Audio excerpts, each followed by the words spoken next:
All right, guys, time for a little update on our start to finish chassis project. So this is a series we're doing from day one to all the way to the racetrack. So this car's coming along really well. We've got a lot of accessories mounted on it. We've got the engine and transmission mocked up. We've got the front suspension done. So I'm going to point out a few highlights of things that we've used along the way so you can kind of get an idea of how these kits all go together and how they work. So earlier in another series, we covered details on the chassis construction. So there's a very detailed video on the chassis construction without all these accessories, and we got quite a bit of time on the control arms and the tie rod tubes and all that stuff. So you can see how all this is implemented. This is our fixture to mock these up, and these are the control arms we're going to use. These are just tacked together now. The tabs are on the chassis. The tie rod tubes are in. These are already nickel plated because we're going to weld those on here, so these are already electroless nickeled. That's all wrapped up. You can see the upper strut mount kit, and you can also see how the rack and pinion system is mounted. So these billet mounts, these aluminum mounts, you can see how they tie into the tabs that come with our chassis kit. So when you buy a chassis kit, it's going to come with these tabs that are located on the left and right side of the chassis, and they also already have holes pre-located in them to mount these billet rack mounts too. So this is really nice because it mounts the rack nice and flat.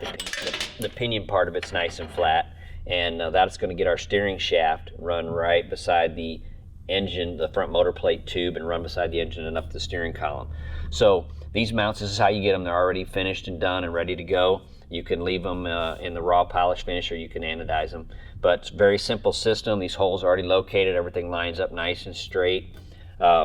This rack is centered now, so it's in the center of its travel. Tie rods are the same length. All that stuff is done. So we've got our front suspension all fabricated together and tacked up and ready to go. Tabs are in place. All this is in the print that you get with the chassis kits. Very easy to understand. As we roll on up to the front of the chassis here on this complete car build, we've mounted the fuel cell and the fuel pump, and we've also mounted this tube around the fuel cell. So the rules are going to require 1 1/4 inch 065 tube to protect the fuel cell in case there's ever an impact, to try to help keep this intact. So we have a couple of options here. The kit that we sell on our website actually is a tube that comes around here and comes around this way and bends back down and fits to this tube, and it does a very nice job. It offers the same protection. In the shop, when we build a car, we will bend this tube, kind of custom bend it to fit these strut tubes. The reason we really don't have it as a kit is because it's got to be bent exactly to the angle of these strut tubes, and it all depends on your tread width and how these tubes are mounted to the chassis. So very hard to get that. If it's off 1 degree, it doesn't fit right. So what you can see here is fuel cell strap. This has got a 2-gallon cell in it, so aluminum fuel cell strap and the tabs for that.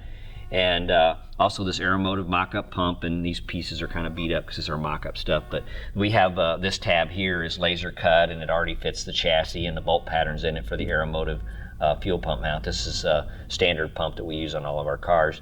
So that's real nice. It fits to this tube, tack it on, it's done. This is going to be plumbed out of the cell into the pump, out of the pump up to the engine, bypass over to the tank. On this side, we've got a little vent line, number 8 vent with these crimp hoses. We've got a little fuel cell vent tab, and we use a little K&N filter vent here to protect any debris from getting up inside of that vent tube. So this is all wrapped up. It's all tacked together, ready to go. Next step we're going to do is we're going to have a radiator and some other accessories that go up here, but it'll give you kind of an idea of how this stuff's all put together.